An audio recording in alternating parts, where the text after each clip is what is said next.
How to cash out on Prizepicks. Hey everyone, welcome back to another tutorial video. In today's video, I'll show you how you can cash out on Prizepicks.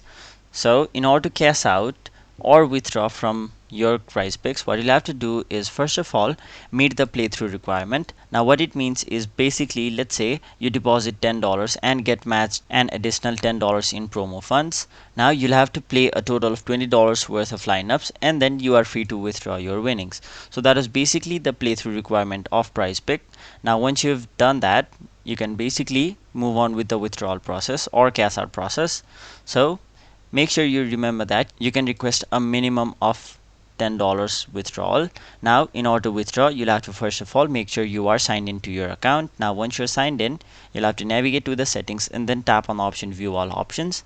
Now once you've done that, you'll have to basically tap on the option request withdrawal, and once you've done that, simply enter the amount you'd like to withdraw.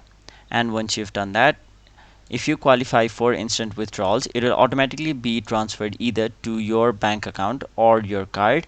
But if you don't qualify, your withdrawal will be first of all reviewed by a qualified specialist for security reasons, which may take up to 6 to 12 hours. And once they are done reviewing, the money or the cash will be deposited to either your card or your bank. So that is basically how you cash out on Prizepicks. That was it for this video. Hope this video was helpful to you guys, and if it was, make sure you like this video and subscribe to our channel so that you don't miss out on further videos such as these.